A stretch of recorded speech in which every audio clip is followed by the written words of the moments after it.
কি ঘটনা ঘটলো, কেন এই দিনহাটাকে হট জোন হিসেবে আমরা এই মুহূর্তে দেখতে পাচ্ছি? মনসুর।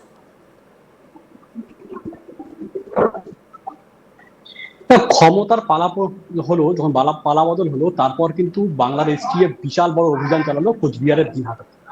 দিনহাটাতে অভিযান চালিয়ে এখন অব্দি মোট 5 জন আইএসআই জঙ্গি সন্দেহকে গ্রেপ্তার করা হলো। আমরা যখন প্রথম দিন খবর পাই, আমরা 15ই আগস্টের আগে আমাদের কাছে কিন্তু আজতকের কাছে খবর ছিল যে এই এলাকাগুলি খুব সেন্সিটিভ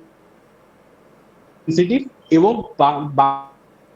বাংলাতে অবস্থিত যে দিনহাটা সীমান্তে বিএসএফ এবং বাংলার পুলিশ, দিনহাটার এসডিপিওরা যৌথ অভিযান চালাচ্ছে সীমান্তবর্তী এলাকায়। যেসব জায়গায় কাঁটাতারের বেড়া এখন অব্দি দেওয়া সম্ভব হয়নি, নদী রয়েছে, সেই সব জায়গায় বাড়িতে বাড়িতে গিয়ে দিনহাটার এসডিপিও প্রশান্ত দেবনাথ, বিএসএফ এর যে ব্যাটালিয়ানের শীর্ষ কর্তারা একসাথে গিয়ে কিন্তু বাড়ি বাড়ি গিয়ে বোঝাচ্ছেন মানুষদের যে আপনাদের কাছে কোনো খবর থাকলে আমাদের জানান,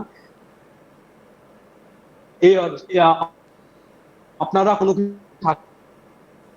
আমরা যখন এই খবরটা স্কুলে আজতকে চালালাম, তারপরে কিন্তু 15 তারিখ সপ্তাহে আমরা করলাম বেঙ্গল এসটিএফ জালে 3 জন আইএসআই জঙ্গি সন্দেহকে গ্রেফতার করা হয়েছে।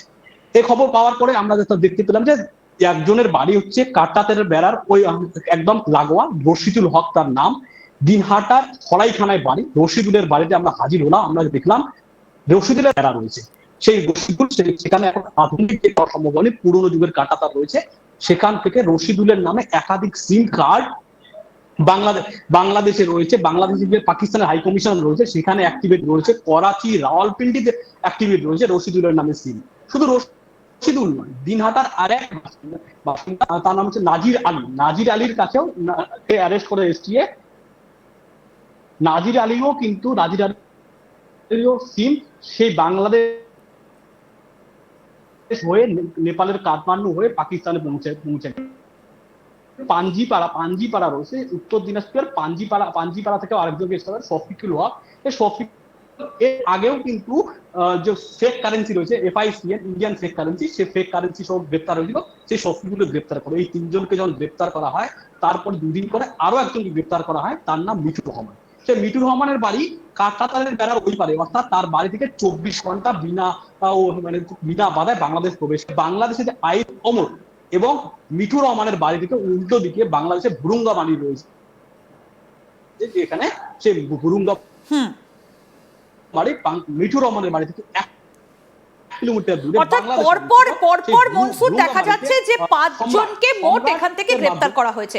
আমি কর্নেল রায়ের কাছে এবার যাব। কর্নেল রায়, এই যে মনসুর যে ঘটনাগুলোর বিবরণ তুলে ধরলেন, যে আমরা এই আগস্ট মাসেই দেখলাম গত কয়েক দিনের মধ্যে দিনহাটা থেকে 5 জনকে স্পাই সন্দেহে তাদেরকে গ্রেফতার করা হয়েছে এবং বাংলাদেশ একটা লিঙ্ক তাদের মধ্যে রয়েছে। কেন এই এলাকাটা হট জোন? এটা কি আজকে নাকি আগে থেকেই ছিল? দেখো ইন্দিরা, এটা কিন্তু আজকের স্টোরি না, এটা বহুদিন ধরে প্ল্যান হয়েছে। তার কারণ তুমি যদি দিনহাটার লোকেশনটা দেখো, দিনহাটা এক্সট্রিম রাইট সাইডে বাংলাদেশের সঙ্গে লিঙ্ক। আর সেখানে বিএসএফ এর কি ধরনের তারা স্পেন্স করেছে বা কি ধরনের কি আছে, আমার যতদূর মনে হয় দিনহাটা এরিয়াতে বিএসএফ এর নজরদারি খুব একটা নেই, যেহেতু বিএসএফ শিলিগুড়ি থেকে আরম্ভ করে এইদিকে উত্তর দিনাজপুর, দক্ষিণ দিনাজপুর এইদিকে কিন্তু বেশি প্রেসার দিয়ে রেখেছে। এবারে আমি বলি দিনহাটার ইম্পর্টেন্সটা কি।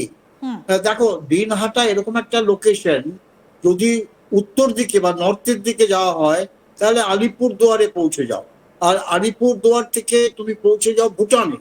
আর সিমিলারলি তুমি যদি ইস্টের দিকে যাও তাহলে তুমি চলে যাও আসামে। তার মানে তুমি আসামও পাচ্ছ, তুমি ভুটানও পাচ্ছ। আর যদি তুমি সাউথ ওয়েস্টের দিকে যাও, তুমি তাহলে জলপাইগুড়ি, শিলিগুড়ি, যেটা মেইন শিলিগুড়িটা হচ্ছে মেন হাব আমাদের, এই এরিয়াটা পাচ্ছ তুমি। তার মানে এই দিনহাটার মতো জায়গায় যদি আইএসআই ব্যাক্ট হয়, পাকিস্তানি নয় বাংলাদেশি, এখন তো বাংলাদেশের intelligence system is totally under control by ISI. আমার বলতে কোনো আপত্তি নেই, বাংলাদেশের ইন্টেলিজেন্স সিস্টেমকে চালিত করছে ভারতবর্ষের বিরুদ্ধে আইএসআই।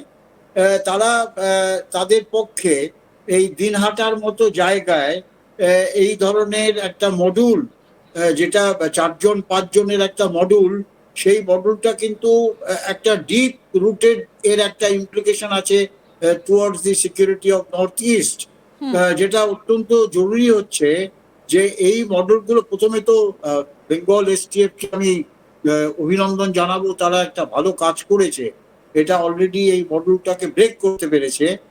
কিন্তু যেটা এখন দরকার যে এই মডেলগুলো শুধু দিনহাটা না, উত্তর আমাদের বঙ্গের আর কোথায় দেখো, আলিপুরদুয়ার কিন্তু একসময় কেএলওর জঙ্গিদের একটা হাব ছিল, আর কেএলওর জঙ্গি যে নেতা সে কিন্তু বহুদিন বাংলাদেশে ছিল, বাংলাদেশের সঙ্গে তার লিঙ্ক ছিল। সে এখন কেউ বলে সে চায়নাতে আছে, কেউ বলে সে ওখানে লুকিয়ে আছে, কেউ বলে বাংলাদেশে আছে। তার তার যে সাঙ্গপাঙ্গ কেএলও, সেই সাঙ্গপাঙ্গর সম্বন্ধে খুব একটা আইডিয়া আমাদের নেই।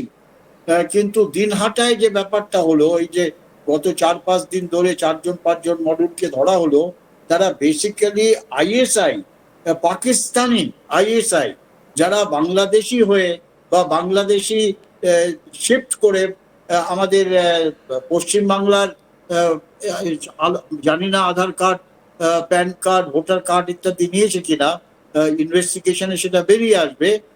তারা এই ধরনের অ্যাক্টিভিটিস করছিল।